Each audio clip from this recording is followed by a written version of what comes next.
Hello everyone, I am Vivian Alejandro and I am the first reporter of this video. So, this video is all about international trade and international marketing of USA.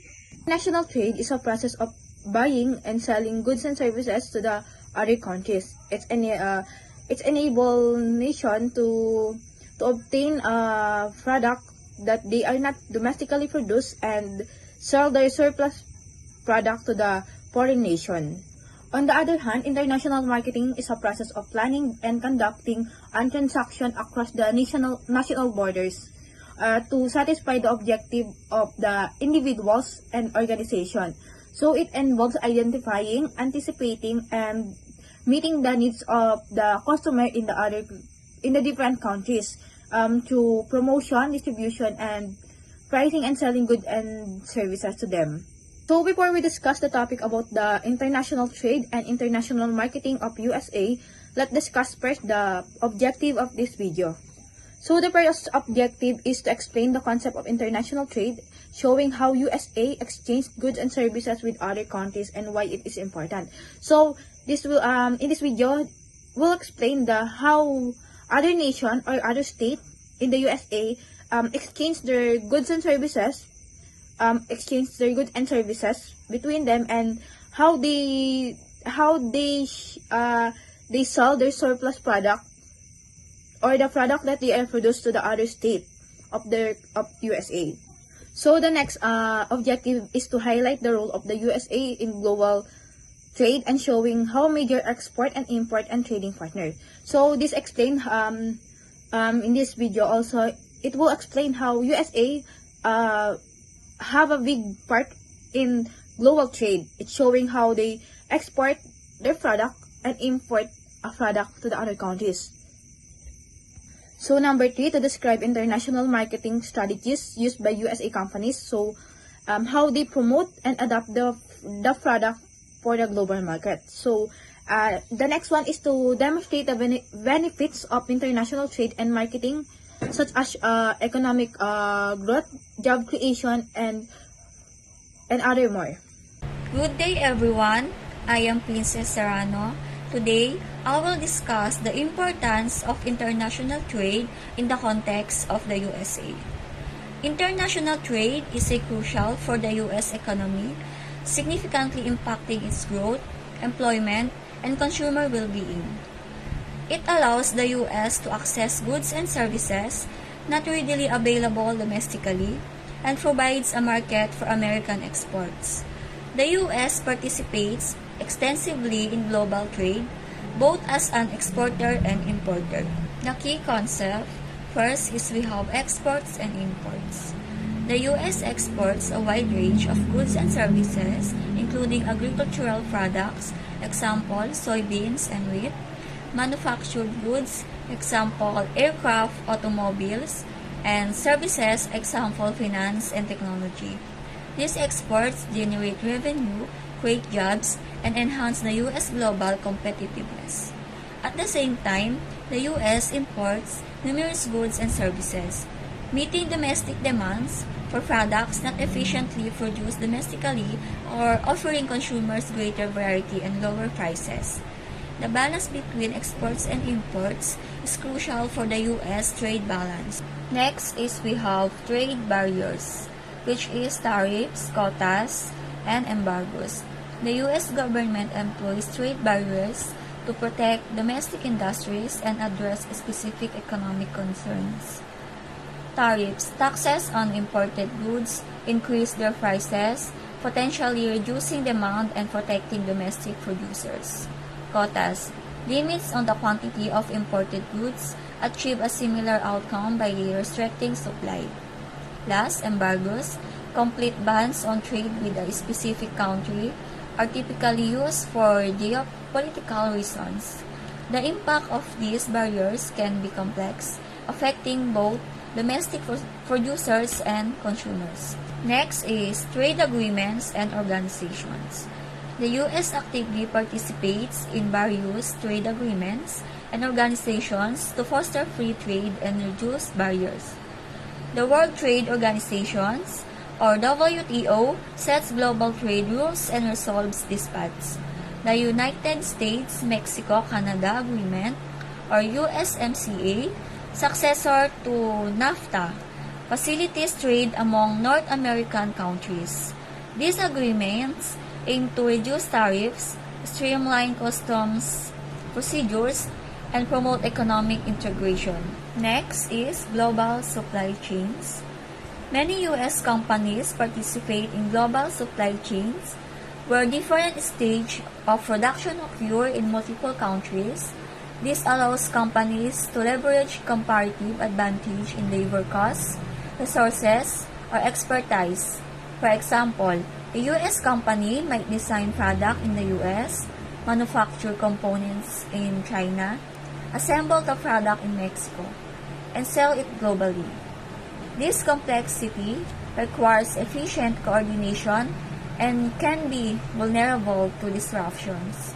And lastly, the real-world example, California's agricultural exports. California agricultural sector provides a strong example of a U.S. participation in international trade. California exports vast quantities of agricultural products such as almonds, grapes, and dairy products to countries worldwide. These exports generate significant revenue for California farmers and contribute to the state's economy. However, trade barriers imposed by other countries, fluctuating exchange rates, and global market conditions can all impact California's agricultural exports. Understanding this dynamic is critical for maintaining the state's economic competitiveness. Hello, good day everyone. I am RJ Bsba from Bsba 3C. So, international marketing is the process of planning and conducting transactions across the national borders to create exchange that satisfy the objectives of individuals and organizations. Unlike domestic marketing, which focuses on a single market with familiar cultural, legal, and economic condition, international marketing involves dealing with diverse customer behaviors, regulations, and market environment.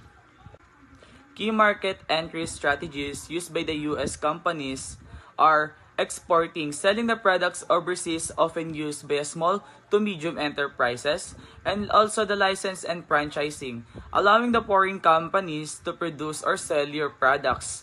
The U.S. brands like McDonald's use franchise to expand quickly with local partners, and also joint ventures, partnering with the local company, sharing risks and profits.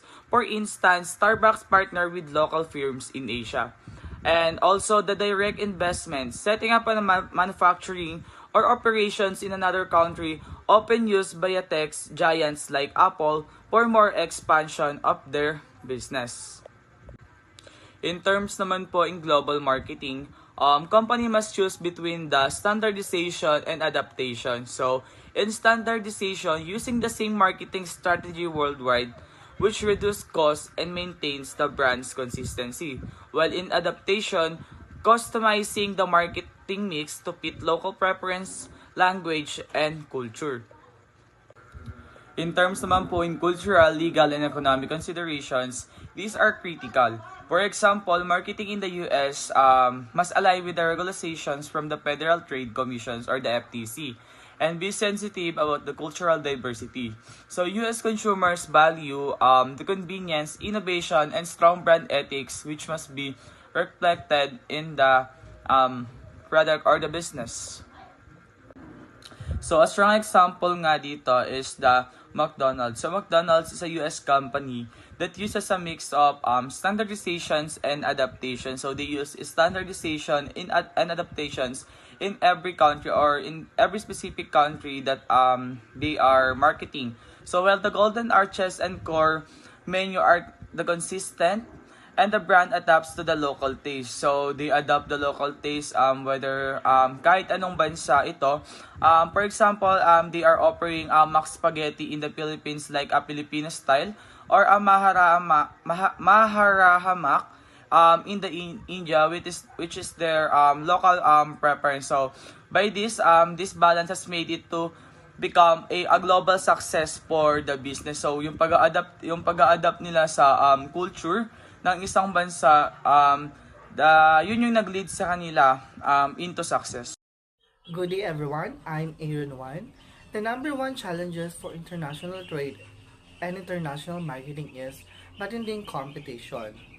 Ang daming companies, both local and international, na gustong magbenta sa US market. Kaya kailangan talaga unique at competitive ang product mo.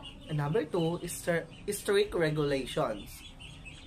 Maraming rules ang US government para sa imported goods. Dapat pasado ka sa safety, quality, labeling at iba pang standards. Kapag hindi ka compliant, pwede kang ma-hold ang shipments mo or maban ka. So number 3 is cultural differences. Hindi lahat ng marketing strategy na effective sa ibang bansa ay gaya rin sa Amerika. Iba rin ang preference ng mga tao depende sa location. Opportunities naman sa international trade and marketing sa USA. Number 1 is huge market size. Isa sa napakalaking market ang US with over 300 million consumers. Ang daming potential customers. And the number 2 is cultural diversity. Dahil sa diverse ang population ng US, may Asian, Latinos, Europeans, may chance kang mag-target ng specific ethnic groups na mas swak sa product mo. And then number 3 is innovation-friendly market. Mahilig sa bagong ideas at innovation ng US consumers. Kung may unique at or cutting-edge product ka, mas bilis silang mag-adapt. Good day everyone, I am Rika Attention, the last reporter. So the conclusion in our topic, international trade and international marketing play a vital role in the growth and competitiveness of the United States. These global activities allow American businesses to reach new markets, access diverse resources, and strengthen the economy through increased exports and innovation. While domestic marketing focuses on serving local consumers with strategies tailored to a specific culture and economy, international marketing demands a broader, more adaptable approach to navigate different language, regulations, and cultural expectations. So, despite numerous challenges such as trade barriers, political tensions, and cultural differences, the opportunities are vast. Emerging markets, digital globalization, and evolving consumers' behavior offer exciting prospects for U.S. businesses who are willing to adapt and invest in global strategies.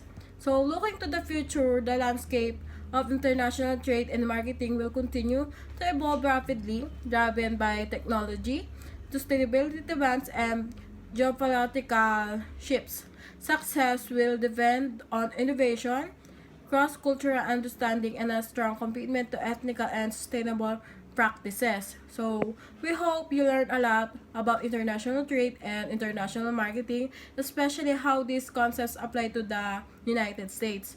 So, we've seen how important global connections are and how businesses adapt their strategies to succeed in international markets.